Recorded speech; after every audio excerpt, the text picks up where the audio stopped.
Thanks for being here, everybody. The rise and fall of the Roman Empire is something that has been studied for a long time. In fact, it's been studied for centuries. The Roman Empire is regarded as one of the most powerful and most influential empires that our world has ever seen. At its height, there really wasn't an empire that compared to the Roman Empire. They were strong, they were powerful, and they were mighty. And for centuries, the Roman Empire dominated the world. Well, how then could such a dominating empire fall? How could what some call the empire of all empires, how could that just cease to exist? Well, when you study the history of the Roman Empire, there were a lot of factors that led to its demise. There was a lot of division and civil wars. There was greed and corruption. There was backstabbing and betrayal. Some would say that Rome got a little too big for their britches. Interestingly enough, some look at the United States of America and they see some of the same fractures and issues that perhaps played a role in the fall of the Roman Empire. America is, as I'm sure you know, incredibly divided. You also probably are aware of the fact that our leaders are immoral and corrupt.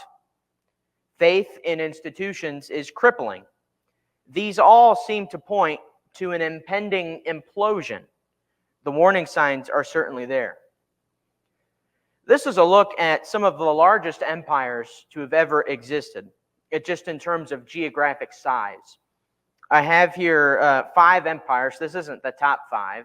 But it's 5 that we are probably decently familiar with, some of which come from more recent history. And it has the size in square miles. Notice all of them are in the millions. And then it has the percentage of the world that this empire would have taken up at the time. And so the British Empire, which peaked in the year 1920, at that point had a size of over almost 14 million square miles, taking up over 26% of the world. The British Empire was quite large. And this is fairly recent, 1920. Then you have the Mongol Empire, whose peak was sometime in the 13th and 14th centuries. It stretched, this is over Asia, is where this would have been. It stretched from the Sea of Japan into Eastern Europe, and its peak size was over 9 million square miles, or almost 18% of the world. And you go on down, you have the Russian Empire making up 8.8 million square miles. Its peak was in 1895. The Russian Empire would eventually get succeeded by the Soviet Union, which was almost as large. The Soviet Union was, I think, 8.6 million square miles in size. Then you have the Spanish Empire, which its peak was in 1810, and it got as big as almost 5.5 million square miles. And then the Roman Empire, which we regard as pretty high and mighty, was pretty small compared to some of these. Just under 2 million square miles, about 3.71% of the world's landmass back then. And these are all estimates. So one question when you look at these empires is, what do these former kingdoms have in common? It's the fact that they are former kingdoms. That's one thing that they all have in common. They were each big, they each were dominating, and so on and so forth, but they are former kingdoms. These kingdoms did not last forever, as great as they may have been. And you could say the same thing, you could say the same thing about today's kingdoms, that they, like the kingdoms of the past, are only temporary. In 100 years from now, who knows what nations will still be around us? Who knows if America will still be around? It is not guaranteed because they are only temporary. Do you know why they're temporary? The reason is because the earth and the things of the earth are only temporary. Notice this that John writes in 1 John chapter 2, starting in verse 15. He says, "Don't love the world or the things in the world. If anyone loves the world, the love of the Father is not in him.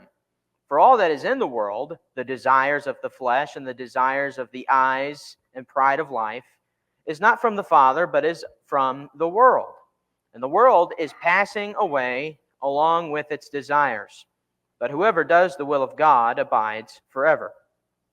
Something interesting that John does when you read all of his writings, both in his gospel account and also his letters, 1st, 2nd, and 3rd John, he uses the word interchangeably to refer to a few different things.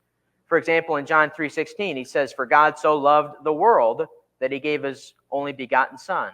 The world there refers to the entirety of humanity in all of its existence. But the world, as he uses it in 1 John 2, refers to the desires of the flesh. That is what is in the world. And so in that sense, the world is contrasted with that which is spiritual. You have that which is physical contrasted to that which is spiritual. And so you see here how John is using this. He goes on to say, of course, that the world is passing away along with its desires. This is referring to that which is fleshly compared to that which is spiritual. It is passing away. We also know that the physical world around us is also passing away. We hear that every day with people who are obsessed with the climate change and all of that. And perhaps it is. I'm not going to deny that. But the world is passing away, and that is the reason why the things of this world are temporary. The kingdoms of this world are temporary because the world itself is temporary. Look at this in Isaiah chapter 40. I hope that's big enough to where you can read it. This is Isaiah 40, starting in verse 6. A voice says, "Cry." And I said, "What shall I cry?" All flesh is grass, and all its beauty is like the flower of the field. The grass withers, the flower fades, when the breath of the Lord blows on it.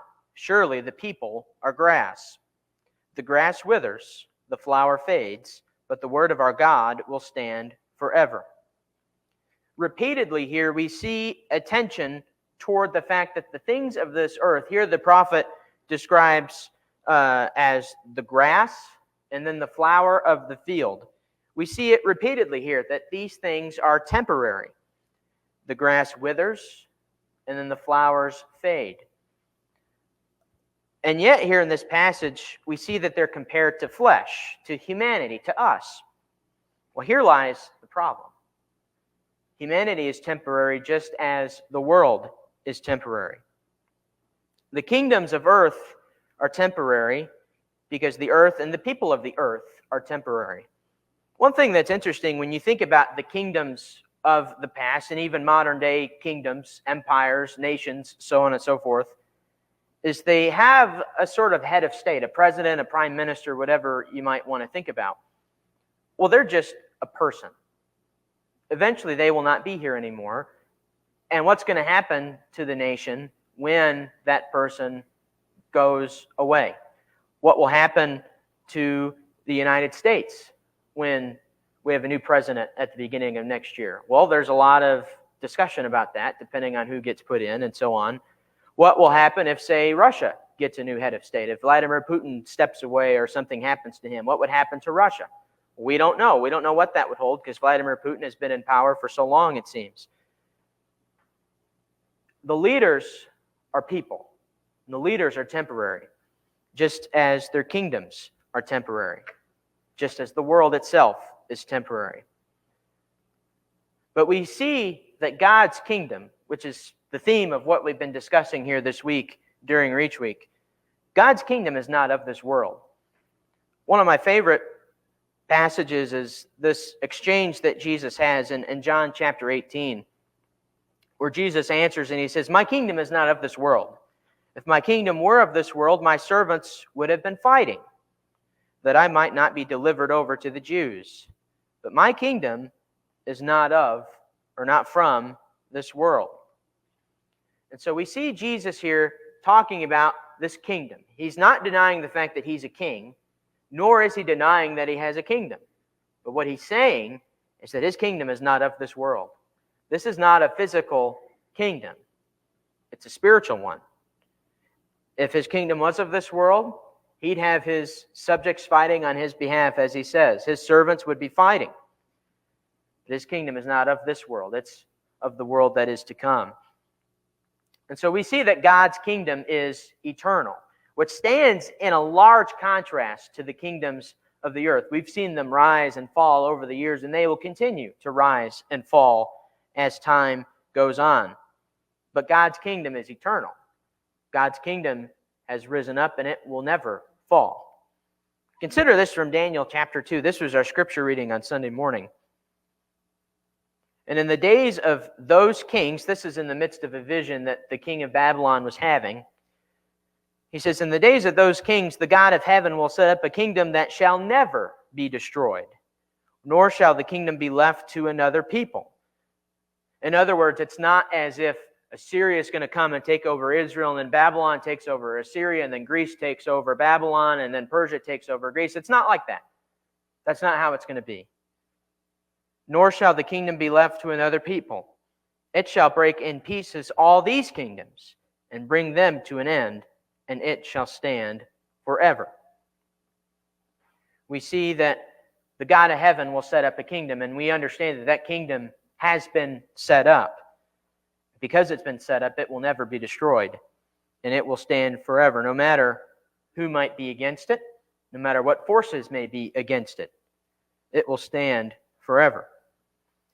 Later in the book of Daniel, in Daniel chapter 7, this is the point where Daniel's prophecy turns from more narrative storytelling, right? You have the stories, say, of Shadrach, Meshach, and Abednego. You have the story of Daniel in the lion's den. But in chapter 7, it shifts. It shifts to more prophetic, and it shifts, in particular, it shifts more apocalyptic in nature. And we see in Daniel chapter 7, Daniel says, I saw in the night visions, and behold, with the clouds of heaven there came one like a son of man. That's a title that Jesus uses very frequently of himself. We'll see that in our Sunday morning class when we go through the Gospel of Matthew. There came one like a son of man, and he came to the Ancient of Days and was presented before him. And so Daniel is showing us this vision that he's having, and there is this Son of Man who comes before this Ancient of Days person. He goes on to say, to him, that him there is the Son of Man, to him was given dominion and glory and a kingdom, that all peoples, nations, and languages should serve him. His dominion is an everlasting dominion, which shall not pass away, and his kingdom one that shall not be destroyed. Notice that there is the Son of Man, and he's given this dominion and this glory. He's given this ruling power, and he's given a kingdom which he will rule over. And we see that his dominion is everlasting. It will not end. It will not pass on to someone else. And his kingdom is one that shall not be destroyed. It doesn't matter what forces come against it. It doesn't matter what army comes.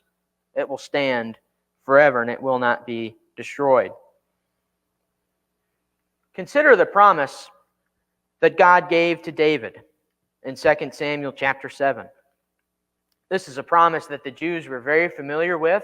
This is a promise that they looked for, and this is a promise that we understand Jesus ultimately fulfilled. God tells David in 2 Samuel 7, starting in verse 12, when your days are fulfilled and you lie down with your fathers, I will raise up your offspring, or your seed after you, who shall come from your own body, and I will establish his kingdom. He shall build a house for my name, and I will establish the throne of his kingdom forever. There's this one who's coming from the seed of David, the offspring of David. And it's interesting because we understand that Solomon partially fulfills this prophecy, because Solomon is, of course, David's son. He does, of course, take the throne, and he does, of course, build the house of God, the temple. That's perhaps an initial fulfillment of this prophecy, but there is an eternal fulfillment as well. And that eternal fulfillment is Jesus. And we know that because Solomon didn't last on the throne forever. He reigned for about 40 years, and then he died, and then his son took his place, and his son kind of made a mess of things, which led to the division of the kingdom and all of that. But we know that Solomon isn't the ultimate fulfillment of this. There's one coming who would be. And the Jews knew this. They were looking for this son of David figure who would come and who would rule forever, who would reestablish the kingdom of Israel as they understood it. And we know that this, of course, is Jesus. And God goes on to tell David in verse 16 of that chapter, "Your house and your kingdom shall be made sure forever before me, and your throne shall be established forever." Jesus fulfills this. Jesus is the eternal King. His kingdom is forever. His throne endures. Consider this also from Matthew chapter 16. This is a great chapter. It's a great chapter because it seems, if you're reading this for the first time, it seems as if Peter, the one who's been so outspoken among the others, the one who perhaps speaks a little too soon, needs a little more time to think, he finally seems to get it right. Jesus is asking his disciples, "Well, who do the people say that the Son of Man is?" And they say Elijah, Jeremiah, one of the other prophets. And then he says, "Well, who do you say that I am?" And Peter rises up among the others and he says, "You are the Christ, the Son of the living God." And there's this great moment that Peter has with Jesus. And Jesus tells him, "You're Peter now." He was Simon, now he's Peter. He is the rock. That's what the word Peter means, or the name Peter. He says, "You are Peter, and on this rock I will build my church." Notice, by the way, that it's one church. It's singular. And he says, "The gates of hell," or Hades, "shall not prevail against it." Not even the gates of hell will prevail against this church. And we understand that the church is the kingdom. Not even the gates of hell will prevail against Jesus' church and against Jesus' kingdom.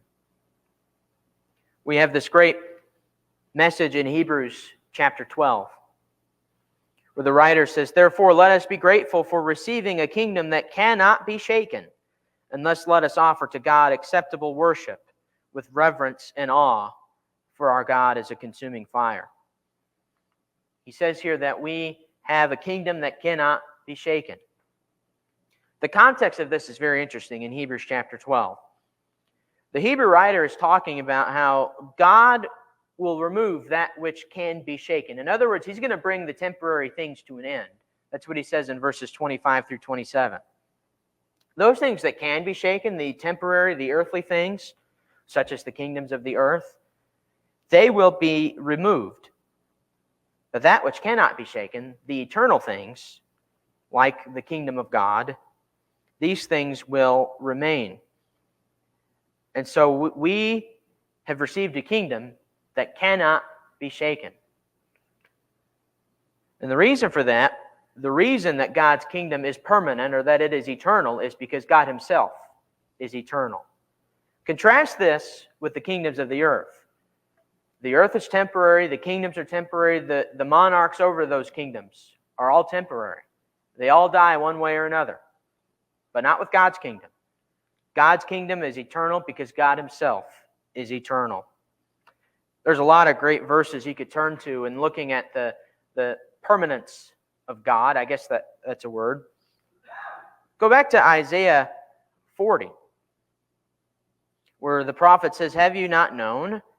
Have you not heard?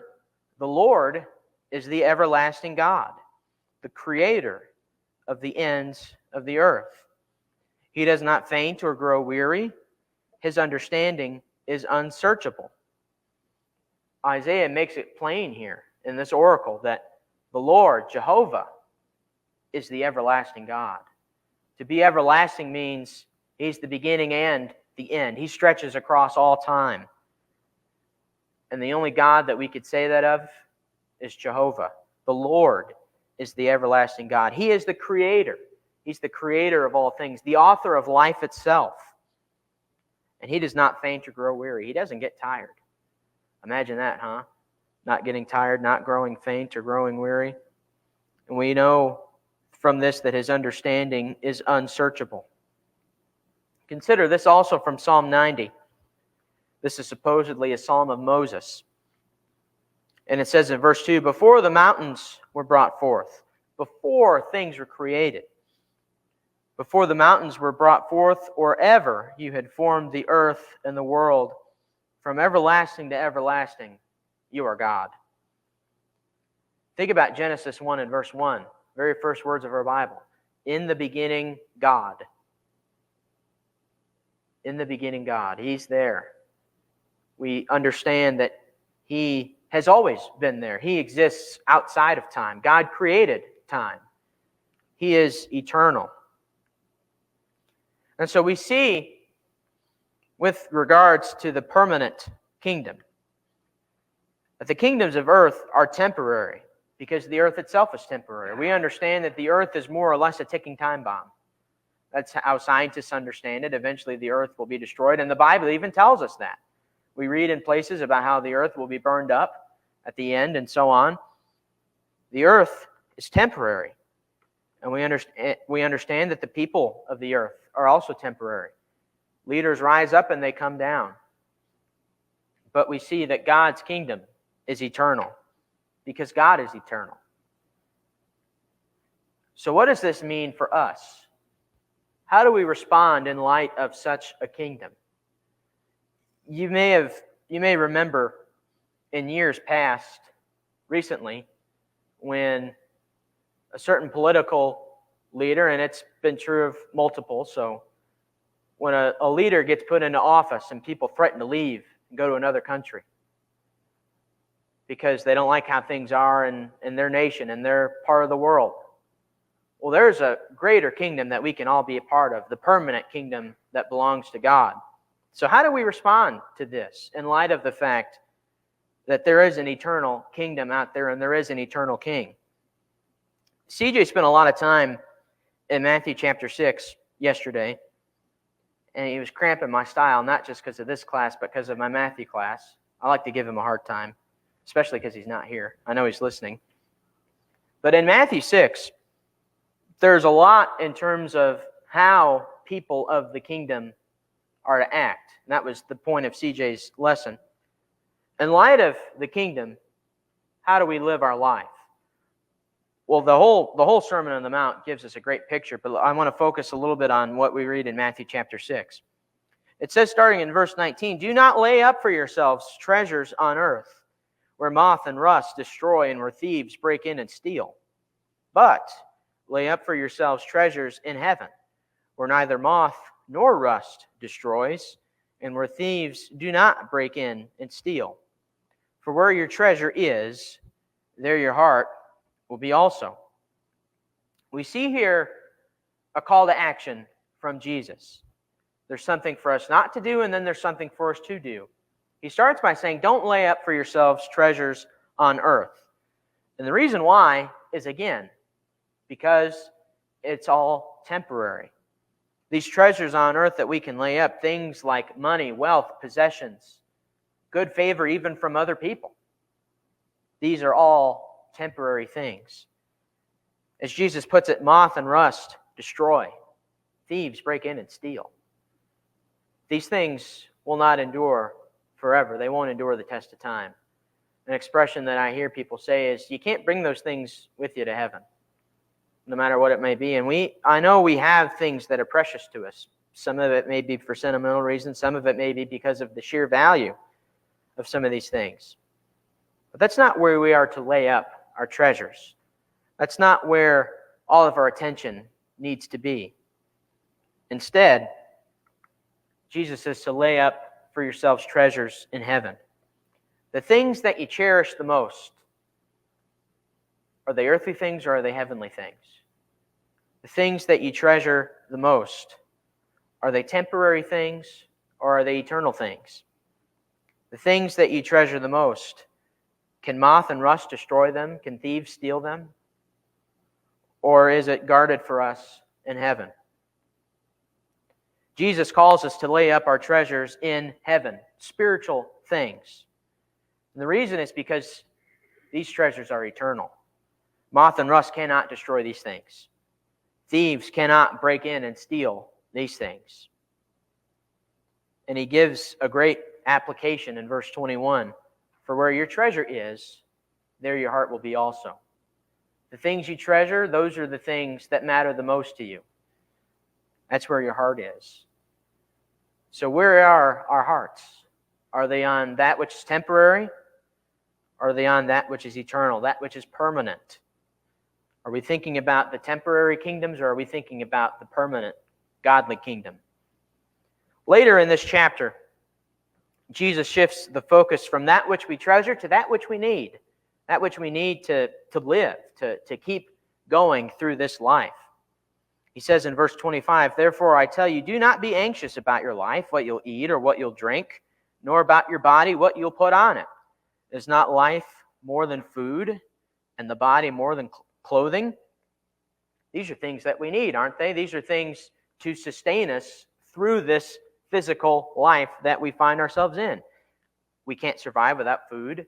We can't survive without water, things to drink. And unless we want to be menaces to society, we need clothes to wear, don't we? He goes on to say, don't be anxious about your life, what you'll eat or what you'll drink, or about your body, what you'll put on. I've known many people who have had a great deal of anxiety over these things, living paycheck to paycheck, worrying, am I going to have enough money to put food on the table for my family? Am I going to have enough money to buy clothes for my kids? That is obviously a great source of anxiety for a lot of people. But Jesus tells us to not be anxious about these things, because He will provide them for us. God will provide for His children. He goes on to say here, is not life more than food, and the body more than clothing? And I love how this ends. But seek first the kingdom of God and His righteousness, and all these things will be added to you. What He's not saying is totally disregard what you eat and what you drink. That's not what He's saying. He's saying don't be anxious over those things. Don't seek those things first. Instead, seek God's kingdom first. And the reason why is because God's kingdom is eternal. His righteousness is eternal. It will transform our lives when we do that. And when we do that, those things that we worry about, the food we eat, the clothes we wear, the water, or the things that we drink, He says all of these things will be added to you. That's a promise that Jesus gives us in His kingdom, which is a foreshadowing of tomorrow night's class, about promises from the kingdom. I also love this from Hebrews 12. We looked at this earlier in regards to the kingdom that cannot be shaken. Well, it's interesting because the Hebrew writer here not only tells us that we've received a kingdom that cannot be shaken, but he tells us what we need to do about it. How do we respond to receiving this kingdom? He starts by saying, let us be grateful for receiving a kingdom that cannot be shaken. Many people take it for granted that we have this kingdom and that we have the king that we have. Many people take that for granted. People oftentimes forget about that fact, that we have a kingdom that cannot be shaken and that we have a king who reigns and rules in eternity. But the Hebrew writer says we need to be grateful for this fact, that we have received a kingdom that cannot be shaken, a kingdom that will never be overthrown. There's a lot of people across our world that are worried about if their nation will survive. You have the people in Ukraine. Is Russia going to overpower them? Is Russia going to win that war and take over? Perhaps have people in Russia worried about it as well. You have people in the nation of Taiwan worried. People in Israel are worried. People in Iran are worried. You have people, even people in America can be worried about this. Is our nation going to last? You don't have to worry about that with God's kingdom. Our king cannot be assassinated. He cannot be overthrown.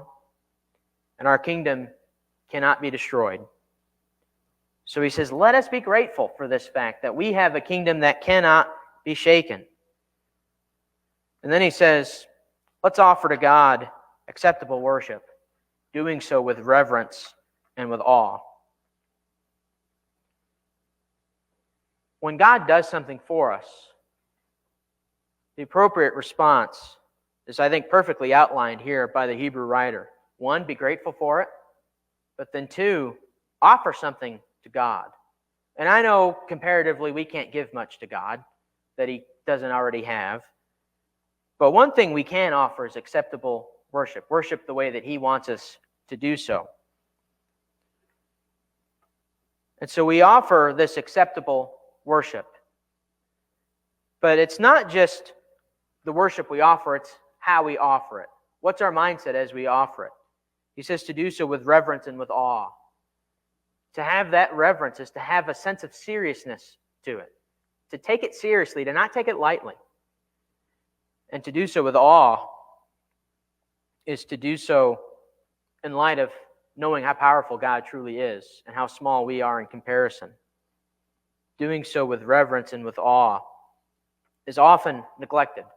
Even in churches of Christ, it's often neglected. You have some people sometimes who are up leading worship in whatever capacity that is, whether it's prayers or song leading or even preaching. And you may sometimes notice a lack of reverence. But it's not even with the leaders, it's with the participants, people sitting in these pews. Do we have the reverence that we're called to have when it comes to our acceptable worship? And is our worship acceptable if it's not with reverence and awe? I would argue that it's not. We need that reverence and we need that awe in our worship.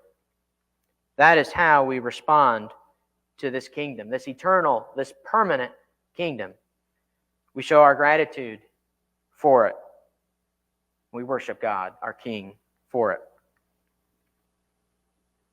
That's all I have tonight. What comments or questions do you have?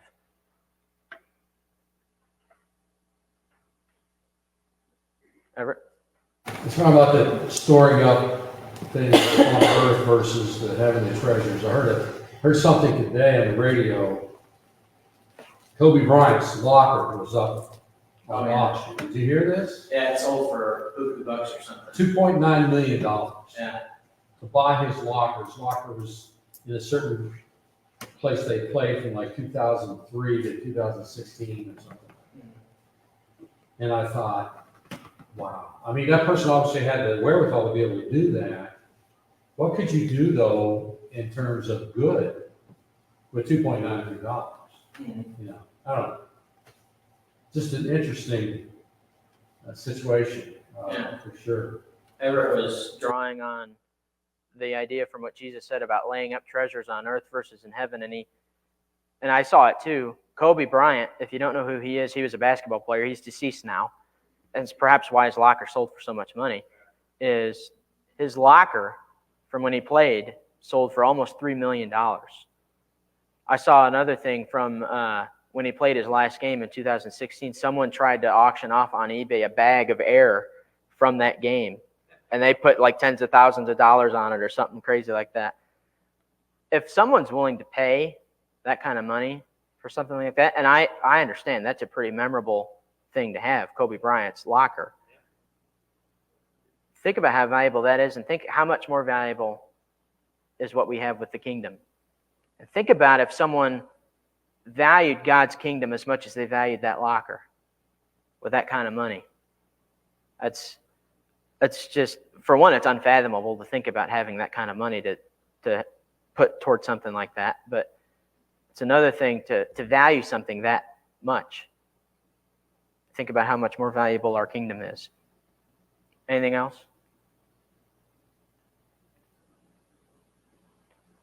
Jim? The point that you made from Hebrews, that there's so many things that are shaken and they crumble, and yet so many of these things we put so much interest in them, and concern, and money, and all of these things, but yet there's a kingdom that will not be shaken, and sometimes we minimize that and don't give it the gratitude that we should. And then the worship with reverence, because it's a kingdom that is not going to be shaken or taken away. It's just an amazing thought. I'm really glad you brought that up.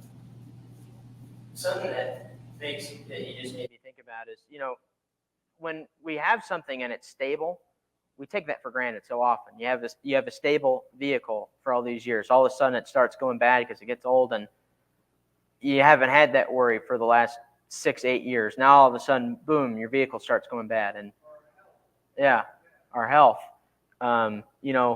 Thinking of in sports, you have a coach who's around for so long, and then he retires or he goes and leaves, and all of a sudden the program is in disarray, right? you take for granted those good coaches that you have. Think about yesterday, the stock market crashed big time. And a lot of people are worried about that. Didn't it drop like 1,000 points or something crazy like that? Yeah. And so you have a lot of people worried about that. You see our society kind of crumbling a little bit. Compare that to our kingdom, which is eternal. Can be concerned about. But first is the kingdom, and while we can be concerned about them, we have this great kingdom that sometimes we're not even concerned about and take for granted. Right. Anything else? Everett has one more song for us, and then Jim will wrap us up with some announcements. Thanks again for being here, and thanks for your attention.